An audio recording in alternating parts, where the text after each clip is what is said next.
হচ্ছে কি আপনাকে বলতে হবে। তাহলে দেখেন 40 থেকে 41 সাল সেটা উদ্ভাবন করছে এবং 1958 সালে ইউএস পার্লামেন্টে যখন সে এটা প্রস্তাব রাখলো তখন ভোটাভুটির মাধ্যমে 10 ভোট বেশি পেয়ে ডিরেক্ট সেলিং সিস্টেমটা চালু হয়। কত সালে? 1958 সালে। এখন দেখেন যারা শুরুতে শুরু করছে 58 সালে তারা আগে থাকবে নাকি যারা পরে শুরু করছে তারা আগে থাকবে? যারা আগে শুরু করছে তারা আগে থাকবে। তাহলে সেই জায়গায় ডিএক্সএন 93 সালে আইসা এই রানিং 31 বছরের পজিশন 15 ডিএক্সএন কি অগ্রগতি ভালো নাকি খারাপ? ভালো। অনেক দূর আগে এসে না?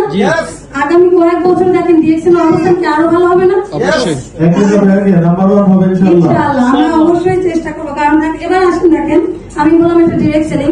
এখন ডিরেক্ট সেলিং হতে হলে বা অ্যাসোসিয়েশনের আওতামুক্ত হতে হলে আপনাকে কতগুলো শর্ত প্রযোজ্য আছে। শর্তগুলো কি কি?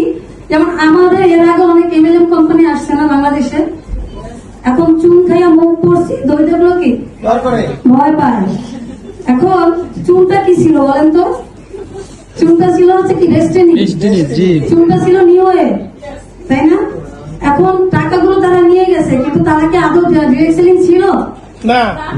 কারণ কেন ছিল না? দেখেন ডিরেক্ট সেলিং হতে হলে আপনাকে যে শর্তগুলো হচ্ছে সেটা হচ্ছে প্রথমত আপনার নিজে কোম্পানি থাকতে হবে, দ্বিতীয়ত আপনার নিজেকে চাষাবাদ করতে হবে, আপনাকে প্রোডাক্ট তৈরি করতে হবে, প্যাকেজিং করতে হবে, তারপরে বিভিন্ন জায়গা অর্থাৎ কাস্টমারের হাত পর্যন্ত পৌঁছাতে যতক্ষণ লাগবে যত কাজ সব হচ্ছে কোম্পানি করতে হবে, তাহলেই আপনি ডিরেক্ট সেলিং হবে।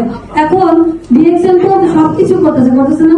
চাষাবাদ করতেছে, আপনার হচ্ছে প্রোডাক্ট তৈরি করছে, প্যাকেজিং করছে, বিভিন্ন কান্ট্রিতে যে 17,000 অফিস আছে সেখানে প্রোডাক্ট গুলো পৌঁছানো, আমাদের হাত পর্যন্ত আসা মতো সবকিছু কি ডিরেকশন করে না? ডেস্টিনি কি করছিল? আরেকজনের কাছ থেকে প্লেট বাটি আনছে, প্লেট বাটি কি চাষাবাদ করা যায়? মানুষকে ধোঁকা দিচ্ছে। তাহলে দেখেন তারা কিন্তু কখনোই ডিরেক্ট সেলিং ছিল না, এমএলএম ছিল না, তারা কখনোই ছিল না। তারা হচ্ছে একটা নাম ব্যবহার করে মানুষকে কি ধোঁকা দিচ্ছে। তাহলে ডিরেকশন কি ধোঁকা দিচ্ছে? ডিরেকশন কি বলছে যে আপনাকে টাকা জমা দিতে হবে? মানি মেকিং এর কোন সিস্টেম ডিরেকশনে আছে? ডিরেকশনে কিন্তু নাই। ডিরেকশন আপনাকে আমাকে কি বলছে যে সর্বপ্রথম যে ইনভাইটটা দিছে সেটা হচ্ছে কি সুস্থতার ইনভাইট, তাই না?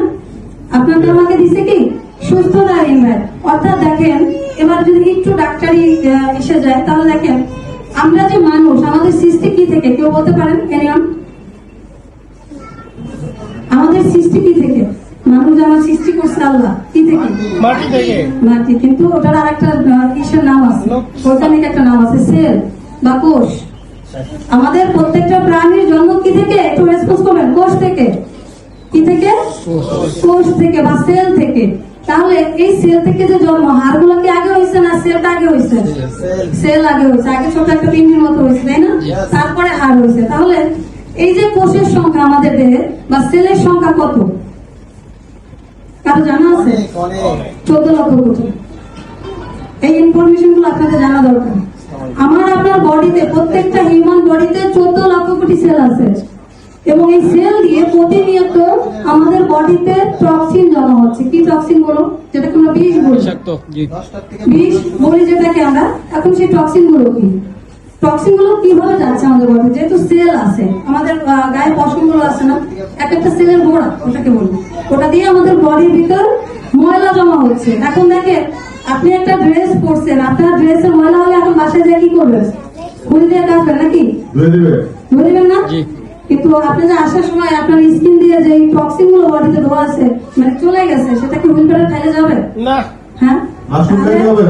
তাহলে দেখেন আমাদের বডিতে খাদ্য, বাতাস, পানি এবং আরো কিছু ব্যাডাবিন আছে, 4টা ওয়েতে আমাদের বডিতে টক্সিন জমা হয়। এখন খাদ্যে কিভাবে যায়? আমাদের খাদ্যে ফরমালিন আছে না? ফরমালিন না আছে, তারপরে বিভিন্ন শাকসবজি যে চাষ করে সেখানে কীটনাশক দিচ্ছে না? তাহলে এই খাবারের মাধ্যমে আমাদের বডিতে টক্সিন বা বিষ জমা হচ্ছে। দ্বিতীয়ত আরেকটা জিনিস যেটা, যেমন পানিতে আর্সেনিক আছে না? আমরা কি বলতে পারবো যে 100% মানে ভালো পানি আমরা খাচ্ছি?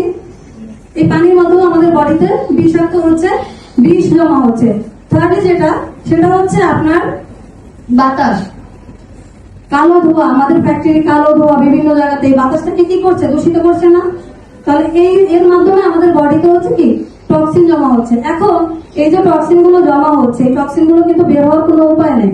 আপনি যদি কেটেও ফেলেন বডিটাকে, তাহলেও কিন্তু কি যাবে না। তাহলে সেখানে টক্সিন গুলো কিভাবে যাবে? আমাদের মাশরুম নিয়ে অবশ্যই লিডার কথা বলবে, আমি এত ডিটেলস আলোচনা করবো না। তো গ্যানোডার্মা মাশরুমকে কিন্তু বলা হয় ওয়ার্ল্ডের লার্জেস্ট অ্যান্টি অক্সিডেন্ট যুক্ত খাবার, তাই না? এটা কিন্তু নির্ণয় করা হয়েছে, ডক্টররা কিন্তু নির্ণয় করছে। তাহলে এই যে গ্যানোডার্মার প্রথম যে কাজটা সেটা হচ্ছে আপনার আমার বডিতে যে টক্সিন গুলো জমা হচ্ছে, এই টক্সিন গুলোকে ডিটক্সিফাই করে আমাদের বডি থেকে বের করে দিচ্ছে, অর্থাৎ পানি করে। কিভাবে পানি করে? হয়তোবা বমি হতে পারে, হয়তোবা ইউরিনের মাধ্যমে বের হতে পারে, নয়তোবা ঘাম হতে পারে। অনেক সময় হতে দেখা গেছে আপনার টয়লেটটা নরম হয়ে যায়, বা হয়তো নাকে পানি এভাবে বের হতে পারে। এছাড়াও হচ্ছে যে কফের মাধ্যমে বের হতে পারে। অর্থাৎ এই ওয়েতে আমাদের বডি থেকে মাশরুম খেলে কি হবে? টক্সিন গুলো বেরিয়ে যাবে। দ্বিতীয় কাজ যেটা সেটা হচ্ছে দেখেন, একটু খেয়াল করবেন, এই কথাগুলো আপনাদের জানা দরকার। কারণ আগে আমার নিজেকে খেতে হবে। এখন যে জিনিসটা খাবো সেই জিনিসের যে উপকারিতা সেটা যদি আমি না জানি, আমি কি খাবো? তাহলে দ্বিতীয় কাজটা